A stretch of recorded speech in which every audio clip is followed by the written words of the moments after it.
आप सभी का आपके अपने ज्योतिष अध्ययन में बहुत बहुत स्वागत है। आज मैं रीना अग्निहोत्री आपको नक्षत्रों से आप कैसे जानें कि किस नक्षत्र में शुभ कार्य वर्जित है वो बताते हैं। देखिए, अभिजीत नक्षत्र को मिलाकर सभी 28 नक्षत्रों को 7 वर्गों में विभाजित किया गया है। वही वर्गों को आपको यहाँ पे मैं एक्सप्लेन करूंगी। और पीछे मैंने नक्षत्र और नक्षत्रों के स्वामी का एक वीडियो बनाया है, तो आप नक्षत्र जो भी हैं वो कौन कौन से नक्षत्र कौन से स्वामी, आप एक बार अगर आपको यहाँ नक्षत्र वो चीज समझना है कि कौन से लॉर्ड है तो आप वहां देख सकते हैं। जैसे नक्षत्र हमारी लाइफ में एक सूक्ष्म आंसर करते हैं। जब चंद्रमा जिस नक्षत्र में होता है उसके अकॉर्डिंग आप मुहूर्त जो चीज़ें बनती हैं वो मुहूर्त बहुत हद तक हम वहाँ से देख सकते हैं कि किस तरह से आप पहचाने। ये उसका एक तरीका बताया मैंने कि चंद्रमा का नक्षत्र आप चेक करेंगे। जैसे कि आप जब भी डेली का चंद्रमा किस नक्षत्र में है, पहले आपको ये चीज़ पता होना चाहिए। उस नक्षत्र से ही आपको कैसे कार्य करना है वो चीज़ बताई जा रही है। जैसे कि पहला आता है स्थिर यानी फिक्स ध्रुव नक्षत्र। ध्रुव नक्षत्र कौन से होते हैं? उत्तर फाल्गुनी, उत्तर आषाढ़ा, उत्तर भाद्रपद, रोहिणी और संडे। आपका दिन होता है रविवार।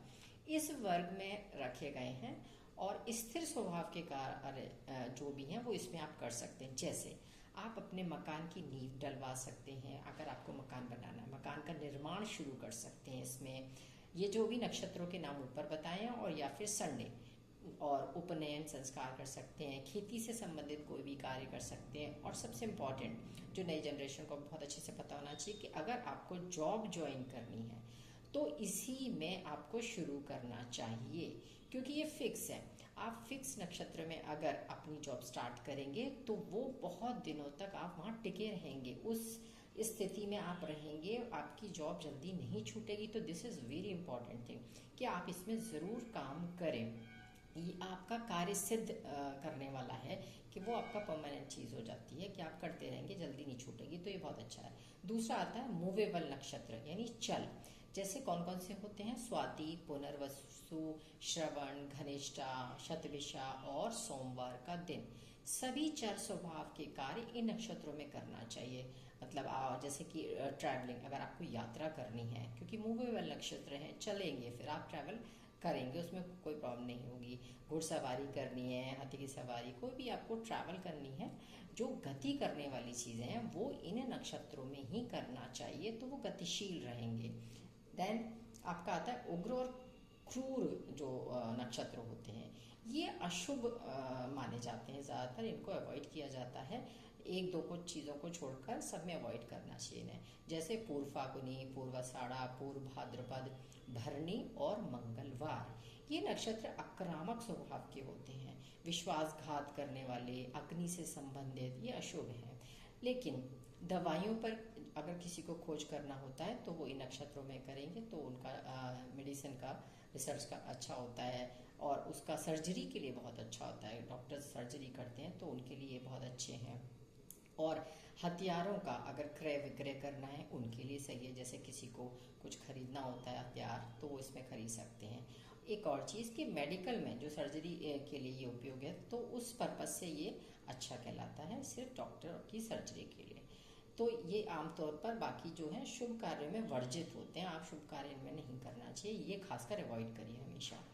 तो कोई भी शुभ कार्य करने के लिए हमें अच्छे नक्षत्रों की जरूरत होती है। जैसे अब ये नक्षत्र है मिश्र और साधारण नक्षत्र। जैसे ये मिक्सिंग वाला है, विशाखा और कृतिका नक्षत्र और बुधवार, ये मिश्रित हैं। इसमें कुछ चीज़ें मिली हुई हैं, जैसे कि अग्नि से संबंधित कार्य, किसी धातुओं की जो निर्माण होते हैं वो, जैसे कि जो ज्वेलर्स होते हैं वो इसमें अपना कार्य करते हैं तो उनके लिए सही है। सजाने संवारने की चीज़ें, कोई डेकोरेशन का कोई काम कर रहे हैं उसके लिए बहुत अच्छा है।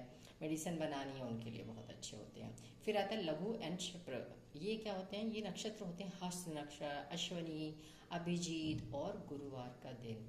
ये लघु हैं। तो जैसे कि कोई दुकान का निर्माण करना है, आपको दुकान बनवानी है या दुकान की शुरुआत भी अगर आपको करनी है तो आप इसमें कर सकते हैं, विक्रय कर सकते हैं। हाँ, और एजुकेशन का प्रारंभ करनी है अगर आपको कोई कुछ खास स्पेसिफिक, तो इसमें अगर आप करते हैं तो आपकी शिक्षा पूरी तरह से वो पूर्ण होकर और बिना किसी समस्या अवरोध के आपकी चलती है। तो ये शिक्षा के लिए बहुत अच्छा है। आपको गहने बनवाने हैं, जैसे ज्वेलर के पास आप जा रहे हैं और आपको बनवाने हैं, तो इसमें बनवाइए, अच्छे बनेंगे और लॉन्ग टर्म यूज़फुल रहेंगे, यूज़ करेंगे आप उसको। पार्टनरशिप में कोई कार्य करना है, कोई आप वर्क शुरू करना चाहते हैं और वो सोच रहे हैं पार्टनरशिप में, तो आप वो कर सकते हैं। कला संस्कृति के लिए बहुत अच्छा है। कोई भी चीज़ आप सीखना चाह रहे हैं अगर कला से रिलेटेड, तो आप इसमें सीख सकते हैं। नए कार्यों को सीखने आदि के लिए भी ये कार्य, ये जो लघु है नक्षत्र जो बताए वो बहुत शुभ होते हैं। फिर आता है मृदु, ये मैत्री के होते हैं। इसमें क्या होता है, ये होता है मृगशिरा, रेवती, चित्रा, अनुराधा और शुक्रवार का दिन, ये मैत्री है। इसमें संगीत सीखना, वस्त्र सिलवाना, पहनना और गेम से रिलेटेड, मतलब खेल जो होते हैं, खेल को सीखना। अगर आप कोई गेम सीखना चाहते हैं और शुरू करना चाह रहे हैं तो आप इन नक्षत्रों में करिए, तो आपका रिजल्ट अच्छा आएगा। फ्रेंड्स बनाना है, ये उनके लिए भी अच्छा है कि आपके दोस्त आपको अच्छे और लॉन्ग टर्म मिलेंगे, आपका साथ निभाने वाले हो सकते हैं। फिर आता है तीक्ष्ण एंड दारुण, ये जो है वो क्या है, मूल है, ज्येष्ठा है, आद्रा है, अश्लेषा है, ये 4 नक्षत्र और शनिवार, ये तीक्ष्ण क्यों कहलाते हैं?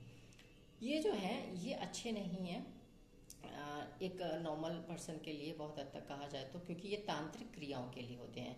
जो लोग तांत्रिक सिद्धियां प्राप्त करती हैं वो इन नक्षत्रों में करते हैं, उनकी सिद्धियां पूर्ण हो जाती हैं। और लेकिन दूसरों को हानि पहुंचाने वाले होते हैं लोग, दूसरों को हानि पहुंचाने के लिए जो कुछ कार्य करते हैं तंत्र विद्या से, ये वो उन लोगों के लिए होते हैं, तो ये ठीक नहीं होता। फिर है कि जैसे आपको किसी को, जैसे एनिमल आपने उसको पेट को रख रखा है, उसको अगर ट्रेनिंग देनी है तो उसके लिए बहुत अच्छा है, आप एनिमल्स को कंट्रोल कर सकते हैं। साधना और हठ योग आदि कार्यों के लिए प्रयोग किए जाते हैं। कोई योग करना है, साधना करनी है, तो वो लोग इनमें करते हैं अपना तीक्ष्ण नक्षत्रों में। देन ये नक्षत्र जो हैं, जो तीक्ष्ण नक्षत्र हैं, साधारण व्यक्तियों के लिए नहीं होते, ये ज़्यादा अच्छे नहीं होते। एक तीक्ष्ण नक्षत्र जो अभी बताया गया और दूसरा उग्र, इनको अवॉइड किया जाता है, मोस्टली नहीं करना चाहिए। जैसे कि और अब ये है कि लास्ट जो अभिजीत नक्षत्र, आपने इसका नाम बहुत सुना होगा, इसको आपने सुना तो है ही, उत्तर आषाढ़ नक्षत्र के अंतिम पद जो होते हैं और श्रवण नक्षत्र के प्रथम की 4 घटी, ये अभिजीत नक्षत्र होता है कहा है। और इसको ऐसे भी देख सकते हैं कि श्रवण नक्षत्र का 1/15वां भाग अभिजीत मुहूर्त होता है, तो ये तो बहुत शुभ होता है, इसके लिए तो कुछ आपको ज़्यादा देखने की ज़रूरत नहीं होती। तो इस तरह से नक्षत्रों की मदद से आप उस कार्य को पूर्ण फल प्राप्त कर सकते हैं जो आप करना चाहते हैं। डेली चंद्रमा के नक्षत्र को देखें और आप अपने कार्य को, कौन सा कार्य शुरू करना चाहते हैं, तो उसको एक सही दिशा व गति प्राप्त होगी। तो इस तरह से नक्षत्रों के माध्यम से आप बहुत सारी चीज़ देख सकते हैं। नक्षत्र क्या होता है, हमें 3 डिग्री 20 मिनट का एक जो चरण है जैसे कहा है, तो वो बहुत सूक्ष्मता से आपको फल देता है और पूर्ण फल देगा। फल देते हैं लेकिन क्या पूर्ण फल चाहिए आपको, तो इस तरह से आप नक्षत्र को जान जाएं तो ये बहुत अच्छी चीज़ है। वैसे तो जब आप पंडित को दिखाते हैं तो वो लोग नक्षत्र देखकर ही आपको कहते हैं कि जैसे कि आपको घर बनवाना है, बड़ी बड़ी चीज़ों के लिए गाड़ी लेनी है, इन सब के लिए आपको नक्षत्र ही देखा जाता है, उस नक्षत्र के हिसाब से। और मुहूर्त जो हमारा एक पार्ट है, मुहूर्त में भी हम यही देखते हैं, जैसे कि अभिजीत मुहूर्त भी देखा जाता है। आप इन मुहूर्त में देखकर आप अपना कोई भी शुभ कार्य कर सकते हैं।